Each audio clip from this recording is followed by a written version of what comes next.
Hello, everybody. My name is Nick Burbules. I'm a member of the International Academy of Education, and this is part of a series of interviews that we're doing with authors who have produced booklets in the Educational Practices series for the IAE.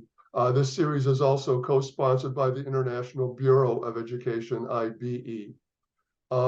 These educational practices booklets are short, research-based handbooks on educational principles, policies, and practices. And today's interview is with Conrad Hughes, who co-authored a booklet called Guiding Principles for Learning in the 21st Century, which he co-authored with Clementina Aceto.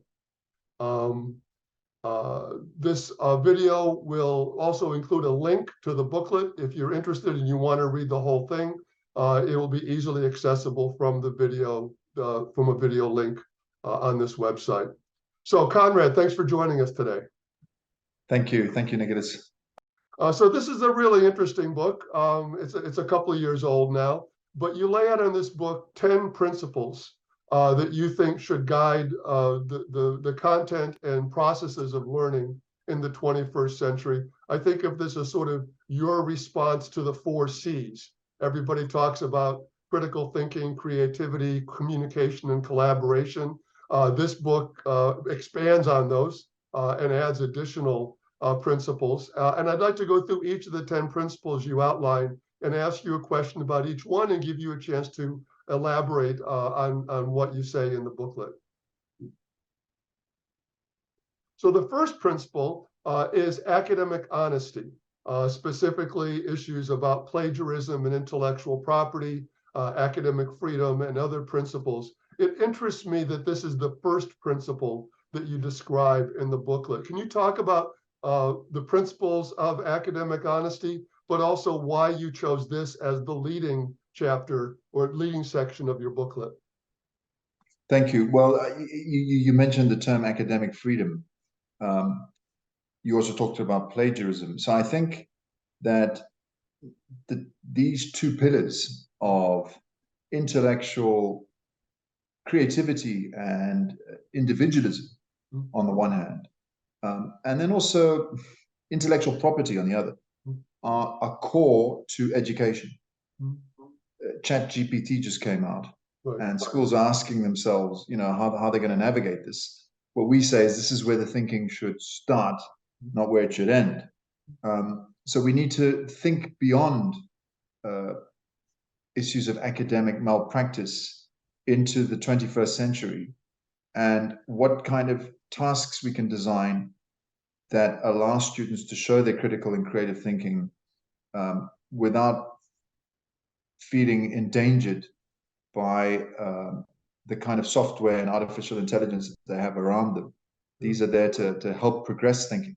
At the same time, we're living in an era where, copying information, not really promulgating your own thoughts, but the thoughts of others is rife, and it leads, or it runs the risk of leading to superficial, bite-sized thinking, if there's any thinking at all. The reason why we start with this is because it's foundational to be a critical thinker and to have your own opinion on the world. And knowledge is just as central today in an education as it was 100 or 200 years ago. It's not because we have access to technology that we don't need to know a lot, because if you don't know anything, how are you going to be a critical thinker? How are you going to be creative? I mean, have you ever seen a guitar player who improvises without working off riffs that have been learned off by heart? Okay, so knowledge is key, and integrating knowledge, understanding the value of knowledge, and having your own voice. These are key. Yeah, that's a great response. So we often talk about these principles, particularly in the context of higher education, where you and I work, but you mean these as general principles of learning for students of all different ages and levels. How would you see issues like this translating to, let's say, relatively young students, where you wouldn't normally think about plagiarism as an issue, for example? Yeah, well, it sort of begs the question of the type of assessment, the type of homework that you're giving young learners. And I think that, if you look at academic honesty the right way, it allows you to be a more creative educator. Mhm. So, a lot of early years education is around literacy. And I think that, it's also a stage of life where you are socializing, you should be enjoying yourself, and you should be allowed to be a child. So sort of overburdening families with, excessive homework at that age is basically, pedagogically and ergonomically inappropriate. And of course, it'll also lead to forms of plagiarism. I mean, obviously, at a very young age, your literacy isn't well established enough for us to speak about serious plagiarism. But I think it's pushing educators to think about, more creative approaches to home learning than those that might be plagiarized.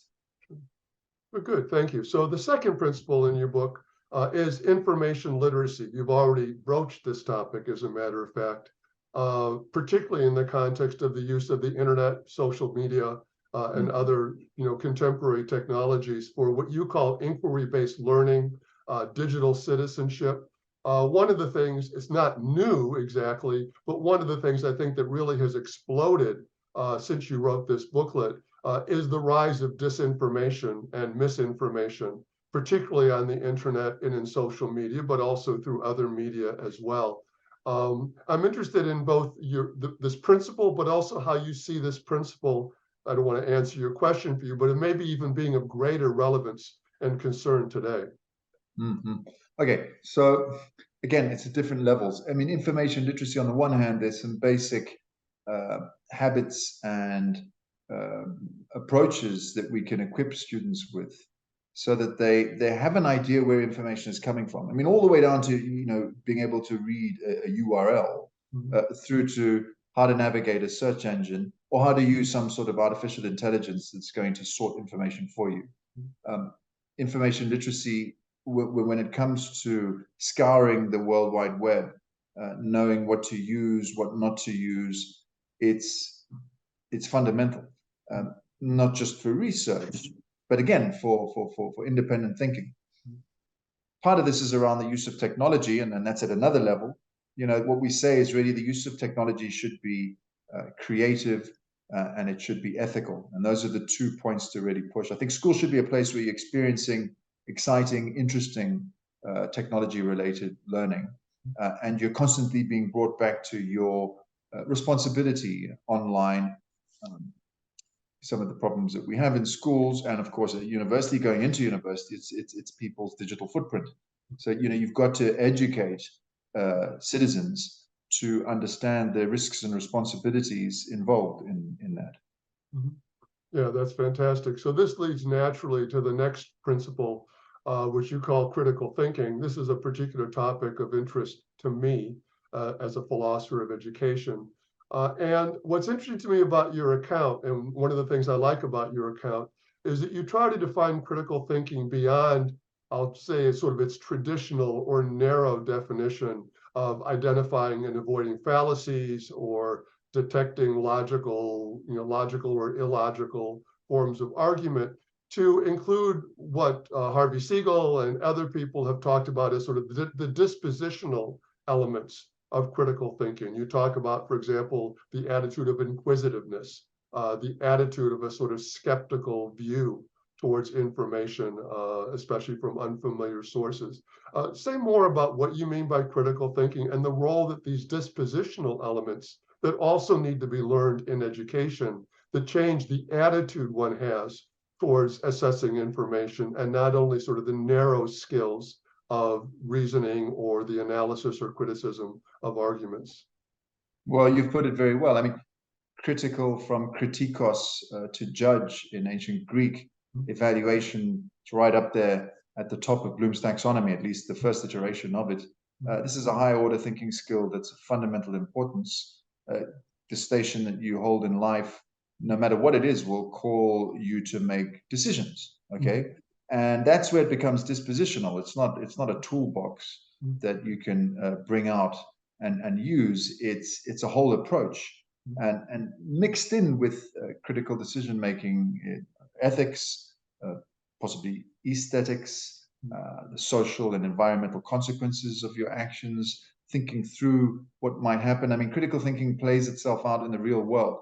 So I guess that's where we're looking at the social impact of education for critical thinking. And, you know, if you look at philosophy for children, the work of Lippmann way back in the 60s, really, I think it was, Columbia Teachers College, was the idea was that you'd have critical thinking working with caring thinking all the time. So yeah, the rationalist sort of traditional approach, which is about, as you say, syllogistic thinking and a sort of logical spatial thinking. That's very, very narrow. We're looking at a much more integrated approach here to criticality. Yes. Yeah, that's useful. Thank you for that. So another one of your topics, it's another one of the 4 C's, although you describe it in a different way, conceptualize it in a different way, is creativity.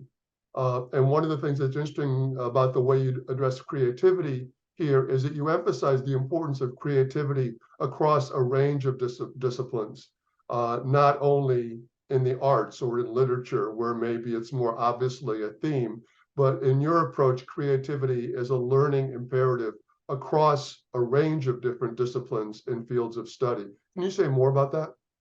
Absolutely. You know, we look at creativity in terms of novelty. It's actually coming up with something new, something different. Practicality and the praxis, the pragmatic outcome of it, its utility. Okay, so you know, being able to draw pretty things on a piece of paper is fine, but then if you can fold that into some sort of practical outcome, it's more powerful. And then we've also put in the aesthetics, because you know, human beings we're not machines, and you know, education is more than a dry technical exercise. There's a lot of joy in aestheticism and weaving that into the school experience, the learning experience. Creativity, it's a disposition, it's a type of competence, it's an approach, and there's a whole environment that you need to create in schools. It's not always easy to do it because of the assessment model, which bears down on us from really the end of the secondary school experience. But it's important to look at it and to come back to it. Also, a thing I'd add about creativity is, of course, it's very interesting to use it as a school administrator, as a leader, when you're looking at project you know, management, planning out ideas, to really sort of use your creative faculties alongside your critical faculties to expand your thinking. Yeah, that's great. And one other thing is, yeah, we wanted to move, of course, away from this idea that creativity happens in the arts, you know, which is also why when we get to STEM, we didn't talk about STEAM, because we think adding an A for arts to STEM is very superficial. There's a lot of creative thinking in engineering already, which is really what's represented in the E. So we have to stretch our understanding of creativity beyond epistemic domains. Yeah, that's great. Well, that leads to the next principle, which is STEM learning. And again, you approach this in a slightly different way than many other people who talk about the importance of learning science and math skills in or technology skills in the 21st century. You talk about what you call an integrated approach. Can you say what you mean by that and how it changes the way we think about the principles or the purposes of STEM learning? Well, what STEM is not is putting photographs of children doing science experiments on your institution website and saying we do STEM. You know what STEM is, and I put it in this order. It's science using technology integrated with maths, following the principles of engineering. And the engineering is what brings out sort of project-based learning, some kind of concrete, tangible outcome. But you're also using these important ideas that are scientific, you know, scientific reasoning and scientific thinking alongside, you know, the skills of mathematics to do it, and you weave into it to really sort of give it that that beautiful, creative, and exciting energy technology.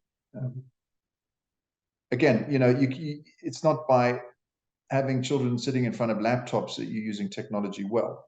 I think we have a STEM center in our school. We're very lucky to have it. But the idea behind the design of the STEM center was always, when you walk in there, just the architecture of the building makes you want to think differently. So, you're bringing things like creativity to the fore. So it's integrating them in that project-based learning, sort of engineering structured way of thinking. And integrating is core because it's difficult to get departments to work together, and getting science and maths together with some project design using principles of engineering and weaving, creative use of technology through it. It can be a very powerful learning experience for students when you can pull it off. Yeah, I like that way of bringing those areas together. So the next principle is what you call concept-focused learning. You emphasize in this section the importance of teaching not only content or subject matter, but a broader conceptual framework that situates and gives intellectual context to that more specific subject matter knowledge. One way that you put it is making sure that students understand why it's important to learn the things that they learn, and not just the content of the learning itself. Can you say more about what you mean by concept-focused learning? Many students wade through an ocean of dissociated facts and trying to organize them so that you can store them into long-term memory and then retrieve them is incredibly difficult. So the concept is a mental schema that allows you to organize material and configure it in such a way that you can store it and retrieve it more easily. So understanding that, irregular verbs, let's say in French, will go with an auxiliary verb around movement is an easier way of doing it than memorizing all of them off by heart. Understanding conceptually, what gravity or the digestive system is will allow you to situate all the little parts within it more easily. So there's that first function of the concept. The second is an enormously powerful synthesis of ideas that can actually have a transformative effect on you. So if you've really understood a concept, something like feminism or analysis or moles in chemistry, it can propel you into a new level beyond a threshold. And unfortunately, when we do curriculum mapping, we're not always looking at the valency and the troublesome nature of concepts critically enough. There's a kind of Carnegie model approach where, we'll give equal amounts of time to each unit and just plow through the curriculum in our, scope and sequence document. But in fact, some concepts are more foundational than others. Some are going to be more difficult to grasp than others. Some require more time than others. So by focusing on concepts, I think you become more dynamic as a curriculum designer. Yeah, that's useful. Thank you for that. Okay, principle number 7, health and mindfulness. When you wrote this, you were specifically talking about, for example, issues about health and mental health. For example, in relationship to the stresses that many students suffer from high stakes testing, the high stakes nature of high stakes testing. And you elaborate in this section a concept of mindfulness that you think is central to that. Some of these issues are coming back again today. I know it's a big topic at my school.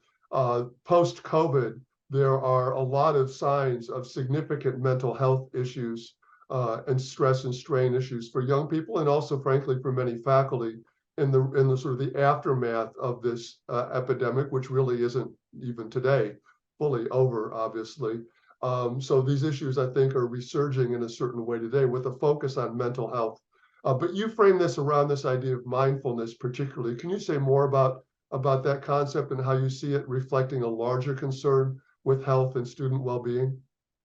Yeah, I think the one thing I'd say about health and well-being, mindfulness is core, because that allows you to sort of slow things down and reach within and find some serenity and peace, is that the paradigm to look to is resilience. It's equipping young people to be strong, to be bold, and to face the challenges of the world. To create an inclusive culture in school that's celebratory and that allows them to really flourish. The pathological model, which is necessary, of course, because the young people can go through a lot of very difficult moments, and it's becoming a serious problem in schools. Whilst that addresses the problems, I don't think it's necessarily giving students all of the keys that they need to flourish and be resilient. So I think the approach to well-being, to health, to mindfulness is really giving keys to students that they'll be able to use to unlock problems that come along their way later on in life. Mm-hmm. Yeah, that's great. Next principle, service learning. You talk about examples like working on projects related to sustainability or citizenship and citizenship education. My question here is, what do students learn from service learning? What is distinctive about those activities and experiences that teach distinct values, skills, attitudes that maybe can't be learned just within a classroom? So community service learning is a wonderful way of developing your interpersonal and your intrapersonal competences. The way I always put it is it's learning to serve and serving to learn. So you're not just there to give, but you're also there to learn from people and be in some sort of exchange. It's a good competence to develop early on in young people because it helps them not only be more compassionate and empathetic and outward thinking, but it also puts them into contact with the real world and gives them experiences that can sometimes be the most powerful ones and the most memorable ones in in their schooling. I think it's important that schools reach out around them through community service projects for the community, but also for their students, because you learn a lot by helping. Durkheim pointed out that anomie and a lot of misery is caused by this division of labor, where people don't really have any sense of purpose anymore in their lives. Even if they're earning money, they don't really understand why they're doing what they're doing or where it's going. Service learning is incredible because it gratifies everybody involved, and there's a feeling of sharing our common humanity through it. So it's important. Good. Thank you for that. The ninth principle, people might not understand it from the title. You call it learning support. You talk about the importance of accommodations for special needs learners or students with disabilities, but you clearly mean that in a more general way for all learners, that all learners need a certain kind of support and structure for their learning. For example, scaffolding to support metacognition, metacognitive skills. That's important for all learners. One of the principles you describe in this section that really appeals to me is the idea of multiple strategies for learning, multiple pathways through subject matter or course material, because students do have different, let's call them learning styles. Some people don't like that term, but certainly different ways of learning, different ways of processing information that are comfortable to them. And this is maybe me, I think one element here that interests me that is often not talked about with new technologies is that one of the major affordances of new technologies is allowing the creation of these multiple pathways, some through more audio, some through more video, some through more text, some through independent learning, some through collaborative learning, and that technologies can actually support this idea of multiple modalities and multiple pathways through course material.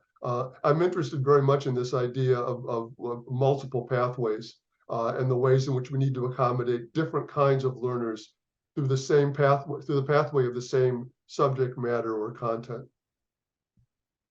Well, some great reflections from you there. I've always said every teacher is a language teacher, and every teacher is a learning support teacher.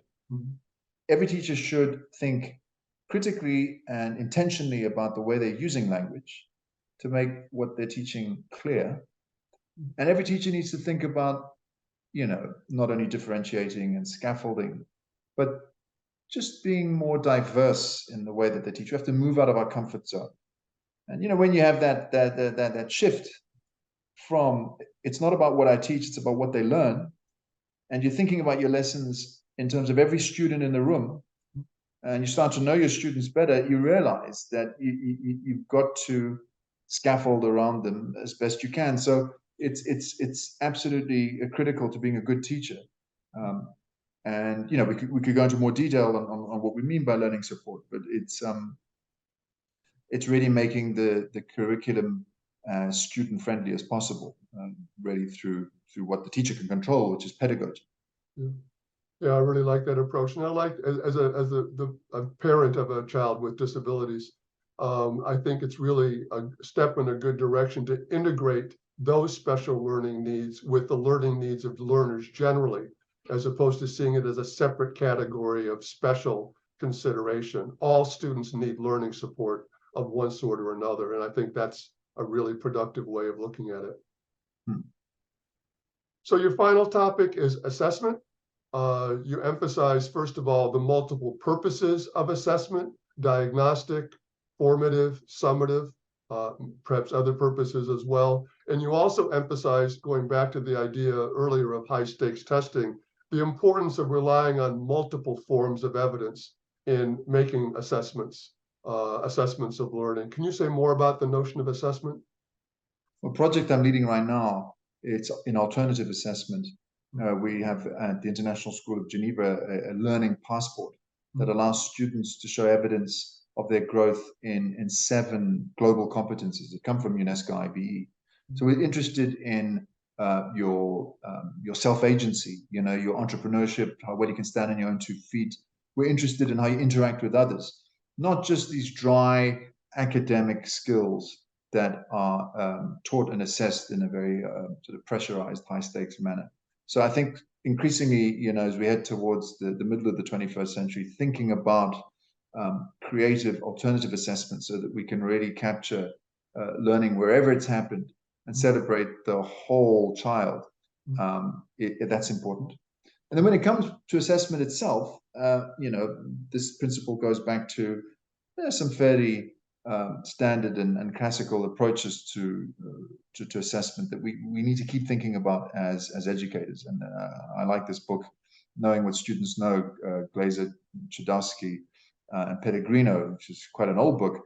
The assessment triangle. So you must always think as an assessor, as a teacher as well. Okay, so there's the model of cognition. What am I trying to assess? And it's abstract. It's maybe what a student knows. Then you've got the instrument that you design, which will be, maybe a test or something more informal. And then the inferences that you make on the performances on that task that will tell you about this abstract construct that you can't see, that's basically in the student's head or being. And so straight away, you see how tentative it is.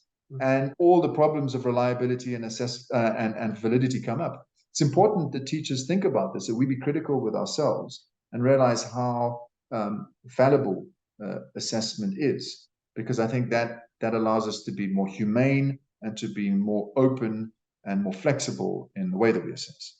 Yeah, that's excellent, Conrad. Thank you so much. This is a great introduction to the book. There's a lot more in the booklet. There's a lot more in there than we had a chance to get to today. The link to this video will link to that text for people who want to read more. You make an interesting point, which is that we're still talking about education for the 21st century, even though we're already 25%, a quarter of the way into the 21st century already. I saw a conference paper just the other day titled "Learning for the 22nd Century." So maybe we need to start looking forward already.